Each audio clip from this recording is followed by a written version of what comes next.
मैं आपको बताने जा रहा हूँ ऑटोक्लेव के बारे में कि ऑटोक्लेव क्या आपने देखा ऑटोक्लेव कभी पहले देखा है।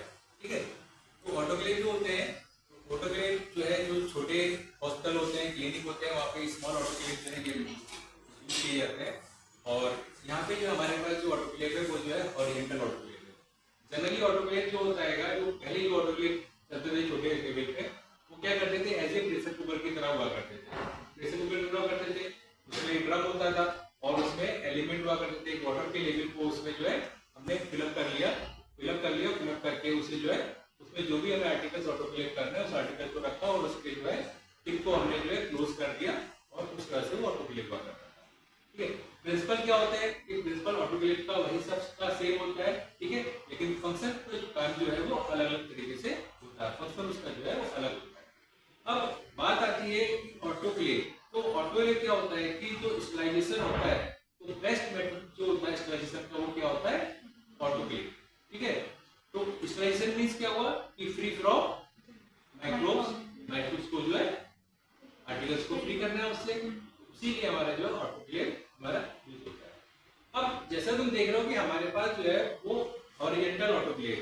कैसा ऑटोक्लेव है? हॉरिजॉन्टल ऑटोक्लेव है। इसमें जैसे तुम्हें देखने में आ रहा है कि दो पार्ट्स हैं। ठीक है, तो पहले मैं आपको जो है पार्ट्स के बारे में बता दे रहा हूँ कि इसके पार्ट्स क्या क्या हैं। ठीक है, सबसे पहले ये जो सिलेंड्रिकल पार्ट है, स्मॉल वाला पार्ट है, ये वाला है बॉयलर। ठीक है, ऊपर वाला जो पार्ट है ये दो भागों में डिवाइड होता है। ठीक है, एक आउटर और एक इनर होता है। ठीक है, आउटर वाले पार्ट को कहा जाता है जैकेट और इनर वाले पार्ट को जो है कहा जाता है चैम्बर। ठीक, राइट, क्लियर हुआ? ये जो आपको मीटर दिखाई दे रहा है, ये देखिए ये मीटर जो दिखाई दे रहा है, ठीक है, ये मीटर जो है प्रेशर का है। ठीक है, तो अभी क्या है 0 पर है। ठीक, तो इसका प्रेशर कितना होना चाहिए? 15 होना चाहिए। ठीक है, तो ये जो है इसका, ये वाला जो मीटर है किसका लगा हुआ है? इस जैकेट का है, इस जैकेट का है। और ये वाला जो मीटर लगा हुआ है वो किसका है? वो इस चैम्बर का है। अब इसको मैं आपको क्लियर करूंगा किस तरह से फंक्शन करता है। ठीक, और इसके साथ में एक इसका कंट्रोल पैनल है। ठीक है, यहाँ से पूरी प्रकार से यहाँ पे कंट्रोल होता है। ठीक है, ये जो है एक बार कंट्रोल हो गया उससे लगभग हम फिक्स ही रख देते हैं, इस पर हमें यूज करना होता है। इसका टेम्परेचर कितना पहुंचा हुआ होता है? वो मीटर ये लगा हुआ है, ये मीटर है। ठीक है, इसे 121 डिग्री कर लेते हैं तो 121 तक आएगा। जिस तरह से हमने इसको सेट किया होता है उस तरीके से ये रहता है। अब ये बात आती है कि ये फंक्शन किस तरीके से करता है। ठीक है, आप ये तो समझ गए कि जो ये कैसा होता है, मॉइस्ट कैसा होता है बताओ?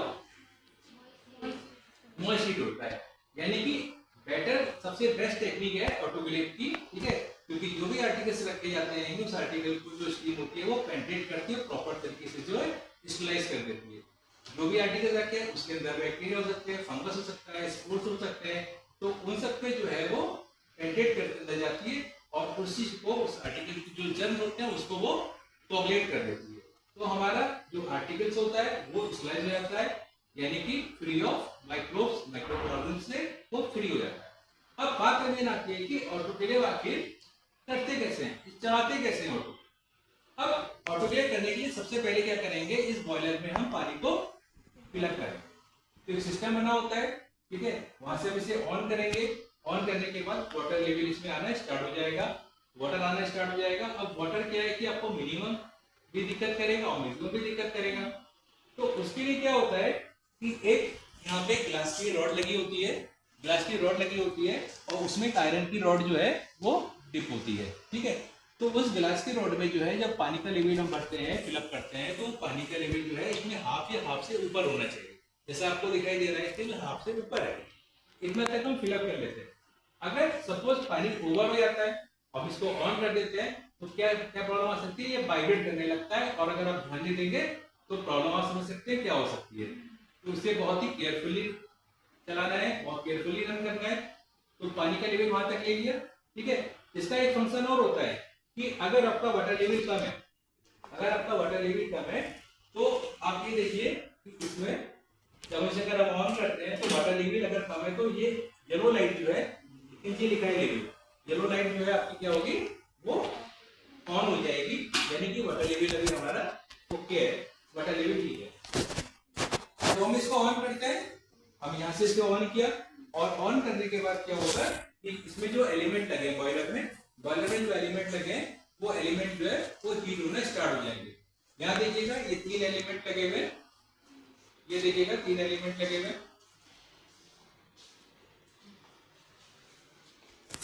तो एक जो एलिमेंट है उसके वो जो है 2000 वाट का है, तो 3 एलिमेंट कितने के हो गए 6000 वाट के हो गए, यानी कि 6 kilowatt. It is very powerful, ठीक है, इट इज वेरी पावरफुल। तो बहुत ही केयरफुली काम करना होता है। तो जैसे हम इसे ऑन करेंगे थोड़े समय के बाद में इसमें पानी जो है वो आपका हीट होना स्टार्ट हो जाएगा। हीट होगा, इसके बाद इसमें क्या बनेगी, स्टीम बनेगी। स्टीम कहाँ जाएगी, स्टीम हमेशा कहाँ जाएगी, ऊपर की तरफ होती है, तो स्टीम आपकी जो है ऊपर की तरफ हो जाएगी। तो ये पाइपलाइन के थ्रू जो है स्टीम कहाँ आएगी, वो ऊपर की तरफ आएगी। अब ऊपर वाले सिलेंड्रिकल पार्ट में जो है स्टीम हमारी आ रही है, लेकिन अब क्या होता है कि ये जो ऊपर वाला सिलेंड्रिकल पार्ट है, it is divided by 2 parts, 2 भागों में डिवाइड होता है। Outer part is called jacket and inner part is called chamber, ठीक है। अब जैसा कि दिख रहा है कि आउटर पार्ट जो है इसका है वो क्या होता है, 2 शीट्स को मिला के बना होता है, यानी कि उसके बीच में स्पेस होता है। क्या होता है, स्पेस होता है, यानी हॉलो होता है वो। तो अभी हम इसको यहाँ से ऑफ कर देते हैं, यहाँ से ऑफ कर देते हैं, यहाँ से ऑफ हमने किया, तो अभी सारी की सारी स्टीम जो है वो कहाँ जाएगी, वो इस जैकेट में जाएगी। अब वो जब जैकेट में जाएगी तो इसका जो प्रेशर है वो क्या होगा, बढ़ने लगेगा, ठीक है, क्योंकि चैम्बर पे तो नहीं आ रही है अभी हमने उसे ऑफ कर दिया, तो जितने आ रही सारी स्टीम इसका प्रेशर जो है वो बढ़ने लगेगा। अब ये जिसका प्रेशर बढ़ने लगा, इसका प्रेशर 15 पे आके क्या होगा, हमारा एलिमेंट जो ऑन होगा वो क्या होगा, जैसे भी ऑन है तो वो क्या होगा, कट हो जाएगा। तो एलिमेंट क्या होगा, कट हो जाएगा, इसका मतलब इसका जो है प्रेशर वो आ चुका है कितना, 15 LBS, ठीक है, 15 LBS पे आ चुका है। अब 15 LBS पे आ चुका है तो इसका मेन क्या होता है, ये किस पे काम करता है, 121 डिग्री सेंटीग्रेड पे और 15 LBS पर ये वर्क करता है। 15 LBS का मतलब हुआ कि 15 LBS की LBS मींस क्या हुआ, एनिमल लैब्रा बॉन्ड सिस्टम। तो इतना हुआ, आप ये मान के चल सकते हैं कि 1 kg जो होता है वो कितने के बराबर होता है, 2.2 LBS के बराबर होता है। तो इतना प्रेशर इसमें होता है। अब बात आती है कि हम आगे किस तरह से फंक्शन करेंगे। तो हमें जो भी आर्टिकल्स जो हमें ऑटोक्लेव कर रहे हैं, वो आर्टिकल्स जो है इस चैम्बर के अंदर हम रख देंगे। आप देख सकते हैं चैम्बर में हमारा ये हॉरिजॉन्टल ऑटोक्लेव है और इस तरह का हमारा पास इसमें स्पेस है, ठीक है, हॉरिजॉन्टल ऑटोक्लेव है, इस तरह का स्पेस है, इसमें जो है ये होल भी होते हैं, इसमें होल होते हैं, जो जैकेट वाली होती है जैकेट में होल होते हैं। जब हम इस सिस्टम को यहाँ से ऑन करेंगे तो सारी स्टीम जो है वो इसमें आने लगेगी। तो इसको ऑन करने के लिए क्या करना है, धीरे धीरे हमें से स्टीम को डालना है, एकदम से स्टीम को इसमें नहीं ले जाते हैं, क्योंकि कुछ प्रिकॉशन लेने पड़ते हैं, वरना प्रॉब्लम आ सकती है। ऑटोक्लेव को बहुत केयरफुली आपको हैंडल करना है, बहुत ऑटोक्लेव को करना है। अब इसमें जो भी आर्टिकल्स आपको रखने हैं वो आर्टिकल्स रख दिए और इस टिप को जो है क्लोज कर दिया। इसे अच्छी तरह प्रॉपर तरीके से हम जो है टाइट कर देंगे, ठीक है, इस तरीके से इसे प्रॉपर तरीके से टाइट करेंगे कि इसमें से जो हमारी स्टीम जो है वो बाहर ना आए, क्योंकि इसमें अभी आपने देखा कि इसमें गैस्केट होती है, तो गैस्केट जो होती है वो टिप को और उसको बीच में होती है, तो प्रॉपर तरीके से जो है वो टाइट हो जाता है, जिससे कि स्टीम जो है हमारी बाहर नहीं आती। हमने ऑटोक्लेव में मटेरियल को रख दिया, रखने के बाद हमने क्या करा कि जो इस जैकेट की स्टीम थी उस जैकेट की स्टीम को जो है ट्रांसफर किया हमने चैम्बर में, धीरे धीरे चैम्बर में स्टार्ट कर दिया और अब जो है हमारी स्टीम सारी इसमें आने लगी।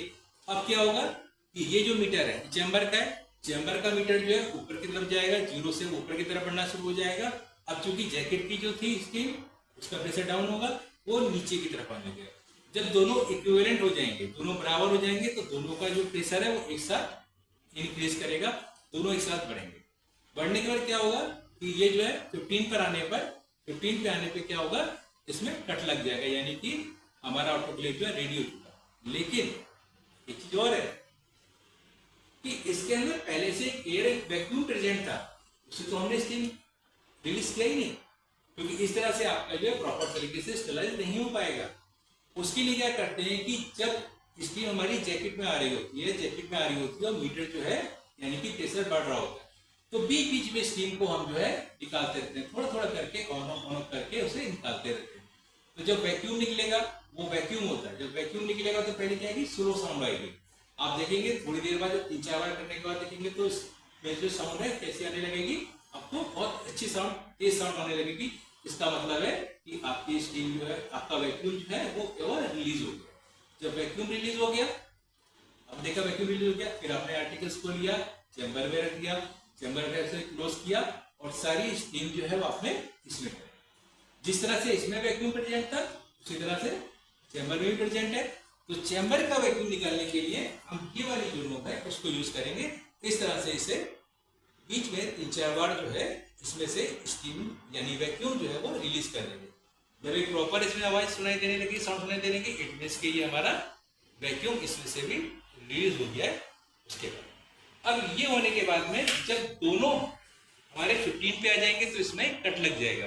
कट मीन्स कि ग्रीन लाइट जो है, जो हमारी ये ऑन है, वो क्या होगी, ऑफ हो जाएगी।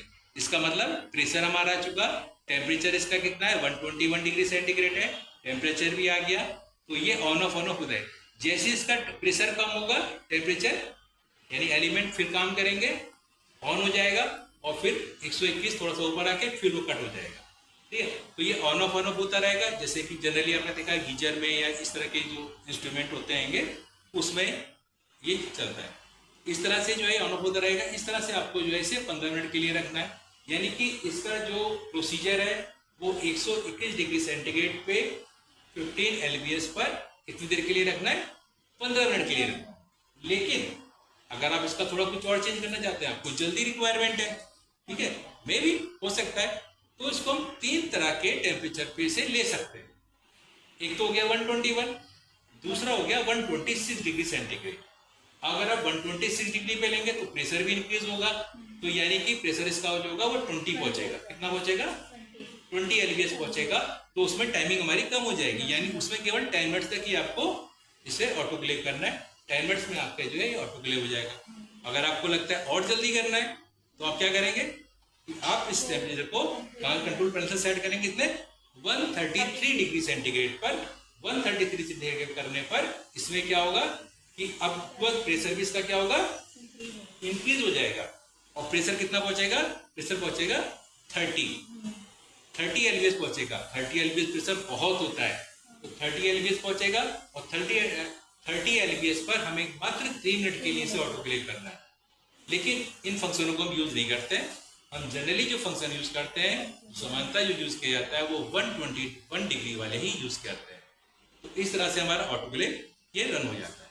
अब क्या हुआ, आर्टिकल रख दिए, 15 मिनट हमारे हो गए। 15 मिनट के बाद फिर हम क्या करते हैं कि इसको हम ऑफ कर देते हैं। हम यहाँ से पूरा ऑफ कर देते हैं। अभी ऑफ हो गया। ऑफ होने के बाद हल्की सी स्टीम जो चैम्बर में भी है, हल्की सी स्टीम यहाँ से हम रिलीज कर देंगे। स्टीम जो है हमारी, इसमें सिस्टम बना है, हमारी चैम्बर के बाहर जाती है, स्टीम जो है हमारी इधर रिलीज हो जाएगी। स्टीम रिलीज हो जाएगी। स्टीम को रिलीज होने में करीब 15 से 20 मिनट का समय लगता है। ठीक है, आपको स्टीम को एकदम तेजी से जो है स्टीम को रिलीज नहीं करना है। अगर आपका कोई लिक्विड मीडिया है, मीडिया कुछ इस तरह का लग रखा हुआ है, तो क्या होगा, अगर उसमें अपने कॉटन प्लग आपने अगर लगा रखे हैं तो कॉटन प्लग जो है वो बाहर आ जाएंगे, मीडिया सारा जो है स्प्रेड हो जाएगा। तो आपको स्लोली से करना है, हल्के हल्के से स्टीम इसमें से निकलती रहे। जब इसमें से स्टीम प्रॉपर तरीके से निकल जाएगी तो आपको इसको प्रॉपर तरीके से यानी कि स्टीम जो है आपकी प्रॉपर तरीके से निकल गई। फिर आपको इसे ओपन करना है, इसे ओपन करना है। और ओपन करने के बाद में अब ये भी आप ध्यान दीजिए, जब इसे आप ओपन करेंगे तो आपको जो है एकदम से ओपन नहीं करना है, आपको धीरे से ओपन करना है, क्योंकि इसके अंदर स्टीम है, स्टीम निकलेगी। फिर आप धीरे से ओपन करके धीरे धीरे से ओपन कीजिए। फिर आपका जो भी आर्टिकल्स होगा उस आर्टिकल्स को एक कैचर किया, क्योंकि बहुत गर्म होगा, ठीक है, क्योंकि 100 डिग्री से ऊपर ही ऊपर होगा, क्योंकि 121 डिग्री से चल रहा था। ठीक है, हो सकता है कि अंदर उसमें बॉइल भी हो रहा है, अगर लिक्विड है तो बॉइल भी हो रहा है, तो टेम्परेचर आप मान के चलिए कि 100 डिग्री से ऊपर ही उसका टेम्परेचर है। ठीक है, अगर आपने उसके बाद तुरंत स्टीम निकलने के बाद में अगर उसे ओपन किया है तो आप प्रिकॉशन के साथ में उसको जो है निकालेंगे। कैचर आते हैं, आप कैचर का यूज कर सकते हैं। ठीक है, तो कैचर होते हैं, उसे आप बाहर निकालेंगे। इस तरह से जो है हमारा जो भी आर्टिकल है वो किया जाता है ऑटोक्लेव हो जाता है। तो it is the best technique of sterilisation, best technique है, इसमें मॉइस्ट हीट जो है उसके प्रिंसिपल पे वर्क करता है। जनरली ऑटोक्लेव का सबका प्रिंसिपल तो वही होता है, ठीक है, फंक्शन जो है वो थोड़ा अलग हो जाता है। तो आज आपने देख लिया कि ऑटोक्लेव हमारा जो है किस तरह से फंक्शन करता है, ठीक है, तो आप लोगों को क्लियर हुआ। आपने देखा कि चीज तो आपकी ऑटोक्लेव हो गई, आर्टिकल तो ऑटोक्लेव हुआ, लेकिन वास्तव में वो ऑटोक्लेव हुआ या नहीं हुआ उसको आप कैसे चेक करेंगे, ठीक है। तो जनरली जो हम चेक करते हैं, ठीक है, मेथड तो कई होते हैं, ठीक है, 3 तरीके के मेथड होते हैं वीडियो वगैरह, लेकिन हम यहाँ पे जो यूज कर रहे हैं वो एक, ये देखिए, ये टेप है, ठीक है, ये टेप इंडिकेटर है, ठीक है, ये टेप इंडिकेटर है, ये देखिएगा, ठीक है।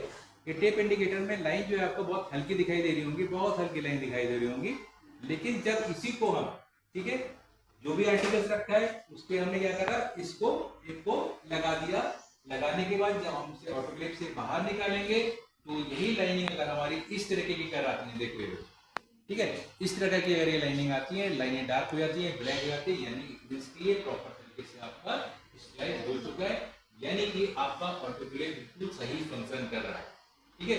तो कभी भी कुछ भी आर्टिकल आपको रखना है, आपको उसे स्लाइस करना है, ऑटोक्लेव करना है, तो उस कंडीशन में आप जो है इंडिकेटर का यूज जरूर कीजिए, इससे आपको क्लियर हो जाए कि आपका आर्टिकल्स है वो प्रॉपर तरीके से स्लाइस हुआ या नहीं। ऑटोक्लेव एनी क्वेश्चन, ठीक है, कुछ अगर डाउट है तो आप क्लियर कर सकते हैं इसमें, कि आपका किस तरह से मेन कंट्रोल पैनल से ये सेट होता है और इस तरह से ये रन किया जाता है।